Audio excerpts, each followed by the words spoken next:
Makanya konsepnya kehidupan itu ya mau diarahkan kemana sama aja. Makanya ciptoning itu lebih ke wujud yang sifatnya nyata. Di dalam dunia jagat raya ini tidak ada yang maya sebenarnya. Kenapa kita bilang maya? Karena kita tidak melihat secara nyata. Nah, tidak bisa melihat secara nyata. Kalau kita benar-benar melihat secara nyata, ya itu ya sudah nyata. Karena melihat suatu kasus nyata itu tidak harus selalu menggunakan mata lahir ini. Karena apa? Kita punya namanya kelenjar pineal ini, yang namanya mata ketiga ini, itu bisa melihat nyata sesuatu yang tidak bisa dilihat secara nyata oleh mata lahir. Jadi nyata menurut mata lahir itu beda dengan nyata menurut mata cipta itu. Makanya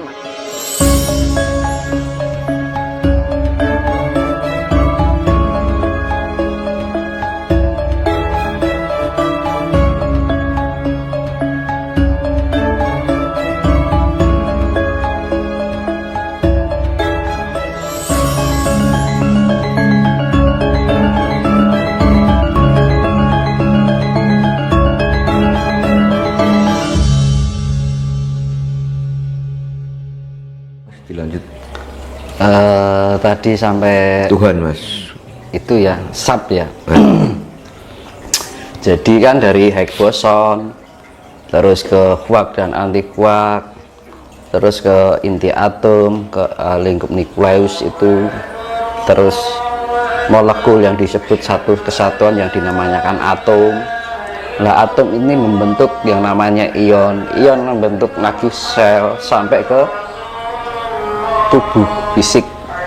Makanya orang bilang, ada orang bilang, pengetahuan hanya sebatas kulit kan. Nah, itu hanya berarti pengetahuannya hanya sebatas luar. Nah, makanya di dalam kehidupan ini kita harus benar-benar memahami kehidupan ini benar-benar sangat mendalam, dan semakin dalam itu semakin halus. Nah, kehalusan dari apa? Dari cipta kita, dari rasa kita, dari karsa kita atau perbuatan atau tabiat kita. Jadi yang namanya ketika kita mendekati esensi dari perwujudan Tuhan itu tadi, jadi semakin ke dalam semakin halus. Jadi halus itu gimana? Ya kalem, penuh kasih sayang, nggak ada sifat sombong kan gitu, nggak ada sifat keakuan diri, tidak merasa memiliki, sifat kerendahan hati atau lembah mana. Jadi untuk mencapai level ini, jadi misalkan kita punya ego, semakin kesini ego kita semakin berkurang, semakin kesini ego kita semakin berkurang, sampai ini benar-benar ego kita benar-benar nol gitu. Nafsu pun juga semakin ini nafsu berkurang sampai titik pada nol. Tapi nol itu sifatnya bukan habis, itu enggak, tapi mencapai tingkat keseimbangan, jadi balansi. Jadi kayak ini misalkan titik balance ada di tengah ya. Jadi kayak gini, mendekat gini. Jadi misalkan gini, hidup itu kan bagaikan gini kan, goyang terus gitu kan. Nah, semakin ke tengah kan goyangnya semakin sedikit sampai benar-benar tenang. Nah, analoginya seperti itu. Jadi semakin luar ini goyangnya semakin kencang, semakin kesini goyangannya semakin sedikit, semakin tenang benar-benar sampai tenang. Nah, pada titik ini benar-benar nol. Jadi diartikan nol itu bukan di kanan, bukan di kiri, bukan di atas, bukan di bawah, bukan di depan atau belakang, tapi benar-benar nol di tengah. Akhirnya ketemu nih Mas, pancer. Yang namanya pancer itu tidak di depan, tidak di belakang, tidak di kanan, tidak di kiri, tidak di atas atau tidak di bawah. Nah, itu namanya pusar. Makanya saya nyebut Tuhan Sang Pencipta itu selalu nyebutnya Sang Yang Pusring Jagat, Pusring Kasampunan Ingkang Langgeng. Jadi kalau aku berdoa, sungkem kula sembah sungkem kula dumateng panjenengan Gusti Sang Yang Sunggering Jagat, Sunggering Kasampunan Ingkang Langgeng. Jadi sumber dari segala alam semesta ini, dari jagat raya ini mempunyai sumber. Sang Yang Jagat, Sang Yang Sunggering Jagat raya ini dari segala kesempurnaan yang sifatnya abadi. Nah itu, jadi Makanya semakin ke sini, nah nanti darah ini simbolisasi dari nafsu dan emosi. Nah, makanya hidup semakin pertama kan ke sifat raga ya. Raga itu sifatnya ke perbuatan ya. Kalau makanya anak kecil itu kan nek cara wong Jawa ki urung duwe duga. Nah, gitu. Masih pola tingkahnya itu masih seenaknya, belum mengetahui tata krama, antara benar dan salah itu belum memahami. Nah, itu sifat masih yang anak kecil. Terus ke dewasa lagi menuju sifatnya ke darah. Darah itu lebih ke condong nafsu dan emosional. Itu darah. Terus ionisasi, jadi orang itu cenderung lebih ke pendewasaan, jadi pencarian jati diri, ya kan? Nah, lebih pencarian dari jati diri, terus lebih ke dalam lagi, habis ion ke ya namanya atom. Itu sifatnya penganalisaan dari setiap pergerakan tubuh, organ tubuh, dari segala pola pikir, pola rasa, pola karsa, penelitian. Jadi lebih menganalisa secara lebih detail lagi. Nah, kalau kita sudah sampai menuju pendewasaan, ini akhirnya mencapai tingkat pendewasaannya, dewasa, sifat-sifat bijaksana itu menuju yang sifatnya atom.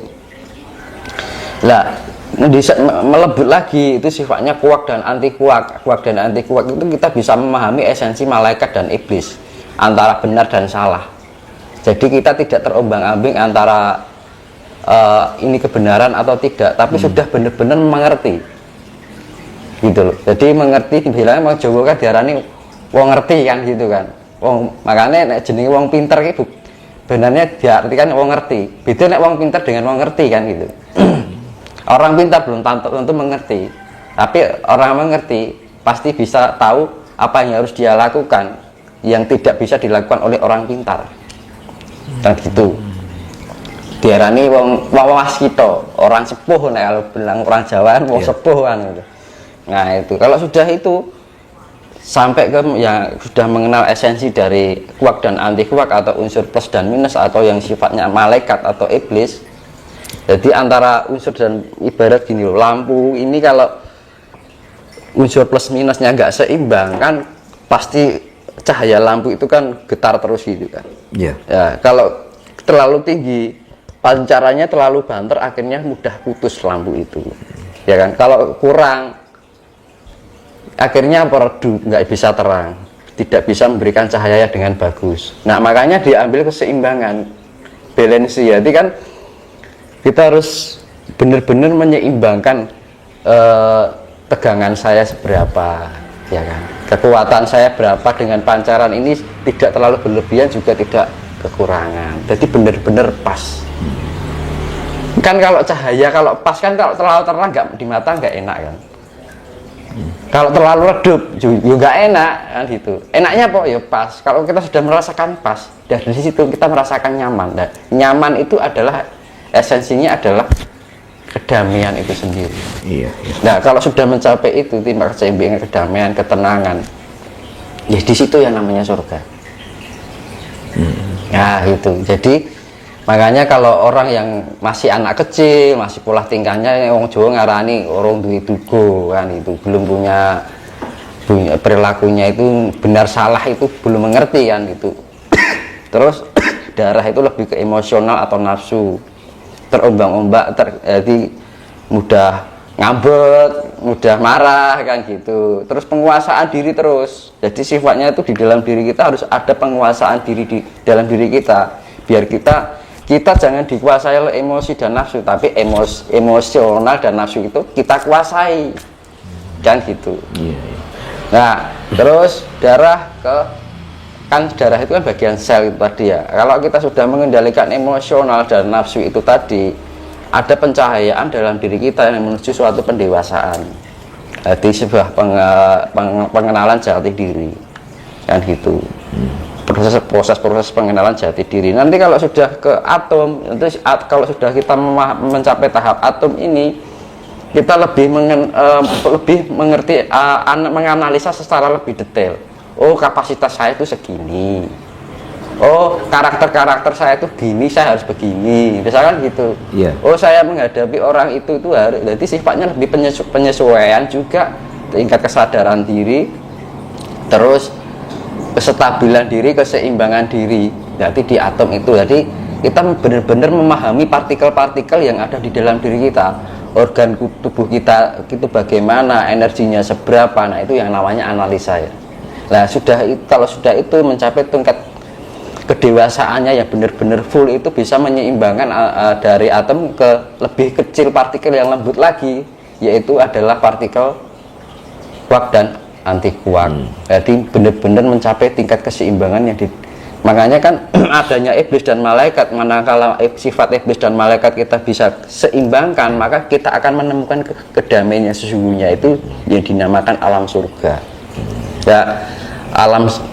Karena sudah ini dari kedua sifat ini akhirnya sampai manunggal yang disebut Sang Mahatunggal. Nah disitulah konsep yang dinamakan yang dikatakan orang Jawa adalah manunggaling kawula Gusti. Manakala dari jagat alit ini, ketika orang sudah bisa menembus paling dalam yang sangat halus sampai benar-benar menemukan titik tunggal ini, maka disebut itu manunggaling kawula Gusti.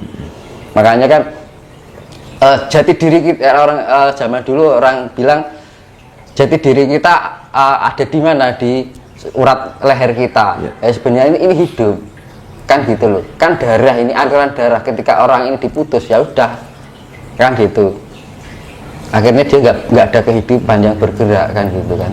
Nah makanya semua itu berkaitan dengan di dalam raga ada sel, di dalam sel ada ion, di dalam ion ada atom, di dalam atom ada quark dan anti quark, di dalam apa namanya quark dan anti quark ada Higgs boson yang dinamakan. Ini adalah cerminan Tuhan yang dititipkan pada setiap partikel semesta ini, baik jagat gede maupun jagat cilik.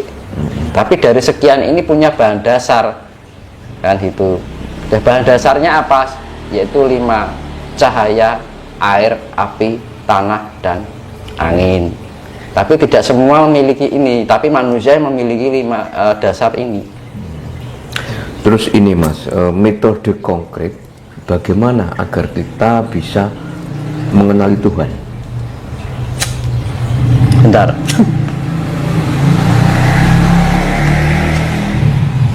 Ini saya kembalikan pada konsep yang dinamakan Trisula Weda ya. Alam cipta, alam rasa, alam karsa. Nah alam cipta apa? Ya namanya ciptoning. Makanya ada yang dulu yang dinamakan begawan ciptoning. Nah cipto hening, di dalam pikiran cipta kita harus ada kebeningan. Ciptoning itu bening, bener-bener bening. Nah pikiran kita harus bening, tidak dikotori oleh pikiran buruk, angan-angan yang terlalu berlebihan. Pikirannya lari kemana-mana, terlalu banyak harapan, keinginan, angan-angan, kesedihan, kebahagiaan. Ini kan semuanya daya cipta ini. Karena ketika pikiran kita ini baik, maka kejadian hidup kita ya akan baik. Tapi ketika pikiran kita dipenuhi dengan sifat-sifat pikiran negatif, ya apa yang terjadi di dalam diri kita adalah negatif. Makanya ketika kita mendapat terpaan seburuk apapun, tetap positive thinking kan gitu. Nah dengan meditasi, relaksasi di dalam diri kita, makanya kan 3 afirmasi adalah relaksasi itu tadi ya, terus ketenangan, afirmasi damai, afirmasi rileks, afirmasi tenang, afirmasi damai. Jadi kita melakukan relaksasi dulu. Jadi kalau kita sudah rileks kan otot saraf, pergerakan darah itu mengalir di dalam saraf itu juga enak, detak jantung juga lembut. Nah kalau detak jantung lembut, kita kan otomatis menemukan daya ketenangan, ya kan. Kalau sudah ketenangan karsa, kita akan menciptakan kedamaian. Jadi di dalam seluruh bagian alam raya tubuh jagat alit kita itu merasakan kedamaian. Dan itu kalau sudah merasakan kedamaian, akan terjadi pancaran kasih, cahaya kasih gimana. Nah makanya di pertama adalah ciptoning. Jadi ciptoning adalah pikiran yang bening. Makanya kan saya pernah bilang, sekeruh-keruhnya air, jika air itu mengendap, maka segala maka air itu akan jadi bening. Ketika air itu bening, segala apa yang ada di dalam air itu akan terlihat. Nah, kalau kita sudah terlihat, kita bisa memilah mana yang merah, mana yang hijau, mana yang baik, mana yang enggak. Nah, makanya ini sangat berpengaruh dengan ego. Makanya ketika kita diterpa masalah, orang tidak dipikirkan dengan bening dulu, keburu melakukan tindakan. Akhirnya apa? Perilaku tidak terkontrol, akhirnya berdampak pada karma. Karma itu bukan dari leluhur, ya dari kita sendiri. Dan itu kita seringkali mengolah olah cipta kalau gitu ya. Jadi olah cipta itu adalah cipta yang bening, pikiran yang bening. Dengan kita melatih kebeningan pikiran ini, maka sedikit demi sedikit, lama kelamaan nanti akan menjadi pribadi yang selalu tetap berpikiran yang positif. Dan dengan pikiran positif ini akan menambah tingkat kecerdasan di dalam pola daya cipta kita. Gitu. Nanti kalau ke dalam lagi adalah ke alam rasa. Kan gitu. Jadi kalau cipta kebeningan, maka esensi dari Tuhan itu akan terwujud di dalam kebeningan pikiran itu. Gitu. Tapi kalau rasa itu kalau ini kan cipta bening, ya kan. Kalau di sini rasa sejati. Nah, rasa sejati ketika kita menemukan, kadang kan rasa itu kan ada banyak kepalsuan di dalam rasa ini kan gitu. Betul. Kan. Kalau ini penuh dengan rekayasa, kalau di sini penuh dengan ilusi, kan gitu. Ini Mas, tadi Mas Tinus mengatakan bahwa manusia itu adalah manifestasi dari Tuhan ya. Bagaimana dengan konsep bahwa orang kalau sudah meninggal itu akan kembali kepadanya? Nah, maksud dari kembali kepadanya itu manunggal. Itu bagaimana Mas memahaminya? Ini saya selesaikan dulu yang tadi. Oh gitu ya, monggo. Jadi cipta bening, cipta wening itu kan cipta yang bening, ya kan. Nah, di dalam kebeningan itu kita akan mengenal Tuhan dalam bentuk wujud. Tuhan itu memang nggak di dalam hidup, di dalam kekosongan, anane ono saka ora ono, di dalam alam kesuwungan. Tapi ketika kita mencapai tingkat kebeningan di dalam cipta kita, maka Tuhan akan mewujudkan dirinya dalam bentuk cahaya. Jadi ini tanpa tendensi, benar-benar bening. Tapi kan itu bertahap ya, nggak bisa langsung orang belajar kayak gitu. Makanya belajar yang namanya seperti ini, bagaimana mengenal diri, sampai kita mengenal Tuhan kita sendiri. Nah, kita harus tanpa menghitung waktu. Kemudian didasari dengan sifat tulus, yaitu pengabdian diri, rasa sadar diri, kewajiban dan tanggung jawab, itu yang namanya dharma. Dharma kehidupan itu ya itu rasa tanggung jawab, kesadaran diri, rasa kesadaran diri, tanggung jawab diri, sama pengabdian tanpa ada embel-embel. Dan gitu, embel-embel itu keinginan. Nah, pikiran kan penuh dengan keinginan, kan gitu. Nah, ini dilepas. Kalau kita masih punya di dalam meditasi, misalkan kita ini masih pikirannya ke sana, saya punya harapan ini, ya nggak akan bening, gitu kan. Akan jadi keruh terus. Makanya kita dibeningkan dulu. Dan sampai, nah akhirnya kalau kita bening, wujud dari Tuhan itu akan terasa gitu kan. Jadi benar-benar terlihat gitu, karena kebeningan segala apapun yang bening, maka apapun yang ada di dalamnya akan terlihat. Nah, ini. Padahal di sana juga ada perwujudan dari Tuhan itu sendiri. Nah, akhirnya terbentuklah cahaya yang memancar itu tadi. Cahyo. Makanya menemukan nur cahyo. Nah, nur cahyo itu apa? Yaitu esensi dari perwujudan Tuhan, agar manusia bisa mudah untuk kontak dengan wujud Tuhan itu sendiri. Nah, itu lebih ke wujud. Makanya kan daya cipta itu lebih sifatnya yang nyata-nyata, atau logika atau logis, sifatnya yang nalar. Itu yang namanya daya intelektual kan gitu. Terus kalau rasa itu lebih ke merasakan rasa sejati. Rasa sejati apa? Kita memahami keberadaan Tuhan. Tadi kan rasa. Jadi bukan suatu rasa yang terbelenggu dengan ilusi kesedihan, kesenangan, itu dibuang. Jadi kebeningan itu benar-benar dengan menggunakan sifat yang tulus, penuh dengan kerendahan hati, tidak merasa memiliki, tidak merasa sombong diri, yang gitu kan. Jadi ibaratnya sejatinya orang ana apa-apa sing ana ki dudu kan ngono. Iya. Sejatinya kita tidak bisa apa-apa, yang bisa apa-apa bukan kita. Nah, itu. Sejatinya kita bukan siapa-siapa, yang siapa-siapa itu bukan kita. Nah itu sebenarnya di dalam rasa, kalau kita sudah berpikir kayak gitu, maka kita akan menemukan yang dinamakan rasa sejati. Nah kalau kita sudah menemukan rasa sejati yang sebenarnya itu tanpa tendensi apapun, tanpa embel-embel apapun, yang sifatnya adalah pengabdian, kesadaran diri dan rasa tanggung jawab yang sifatnya dharma, maka kita akan menemukan rasa sejati. Lah rasa sejati itu di saat kita merasakan, yang menemukan rasa sejati itu, kita akan merasakan keberadaan Tuhan. Nah gitu. Nah terus ke karsa, kan sini tadi ciptoning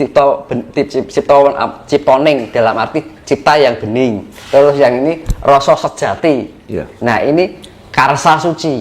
Nah karsa itu adalah penerapan dari kebeningan rasa ini, diterapkan dalam sebuah kebeningan, kesucian. Jadi perbuatan kita perbuatan yang suci, dalam arti suci itu baik, dan gitu. Jadi perilaku kita baik. Nah itu simbolisasi dari kesucian. Kita mau berbuat baik sama orang, bertutur kata dengan baik, kan karsa itu kan bisa melalui mulut, bisa melalui perbuatan, ya kan. Nah itu lebih ke tabiat. Nah tabiatnya apa? Yang sifatnya suci. Makanya ciptoning atau cipta yang bening, pikiran yang bening, rasa sejati, karsa yang suci. Makanya input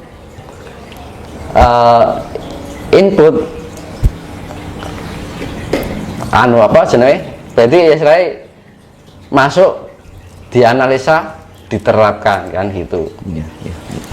Jadi input, proses, output, kan gitu.